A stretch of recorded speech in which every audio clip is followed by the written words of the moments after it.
هۆکارەکانی دووبارە دروستبوونەوەی بەردی گورچی لە چین بەناوی خوای گەورە میهرەبان من دکتۆر زوبێر محەممەد ئاغا پسپۆڕی نەشتەرگەری میزەڕۆ. خۆشەویستان، هۆکارەکان زۆرن بەڵام باوترینیان ئەکرێت کۆی بکەینەوە لە چوار خاڵ.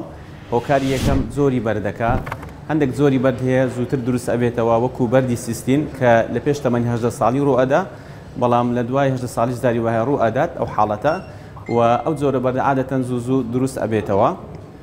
و هۆکاری دووەم هۆکاری بۆ ماوەیی لە کەسێکەوە بۆ کەسێکی تر و لە خێزانێکەوە بۆ خێزانێکی تر جاری وا هەیە بەردەکان زووتر دروست ئەبنەوە.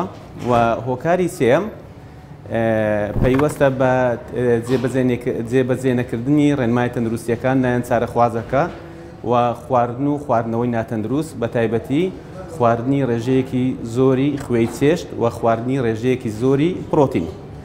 و هۆکاری چوارەم و ئەکرێ بکرێت بڵین گرنگترین هۆکارە ئەویشیان زۆری نەشتەرگەریەکە، واتە کاتێک چارەخوازە بەڕێزەکە بەردی گورچی لێی هەیە چ زۆرە نەشتەرگەریەکی بۆ ئەنجام ئەدرێت.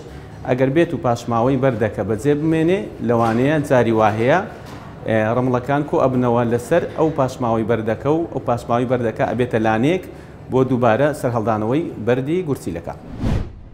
خۆشەویستان، ئەم چارەخوازە بەڕێزە لە کەلارەوە سەردانی کردوین، دوێنێ هات بۆ لامان دوای ئەنجامدانی پشکنی بۆمان دەرکەوت کە ئەم چارەخوازە بەڕێزە پێشتر 2000 نەشتەرگەری دەرهێنانی بەردی گورچیلێ بۆ کراوە لە 2018 جارێکیان، لە 2020ش جاری دووەم، ئێستاش 2024 جاری سێم بەردی گورچیلێ دروست کردوێتەوە. طبعاً هۆکارەکان وەکو باسمان کرد زۆرن، قەڵەوی یەکێک لە هۆکارەکان دەبێت خۆی زەعیف بکە کاکە هادی، باشە ئینشاڵڵا ئەوە یەکێکیان. و هۆکارەکانی تریش ئەو زۆر نەشتەرگەریانی کە پێشتر بۆ ئەنجام درابوو لە ڕێی بۆڕیەوە بۆی کرابوو، واتە جاری وایە لە ڕێی بۆڕیەوە بەردەکە تاوا و خاوێن نابێتەوە، پاشماوەی بەجێ ئەمێنێ.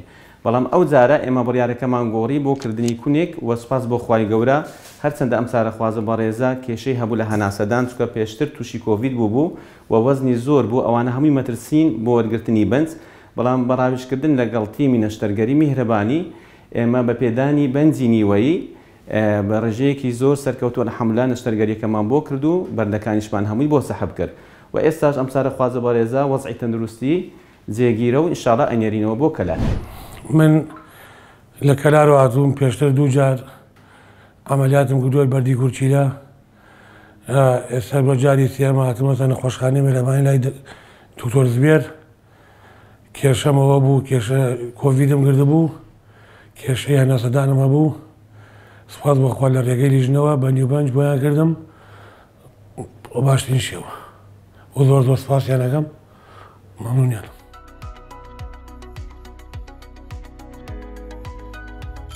میهرەبانی، دڵسۆزی و لێزانی.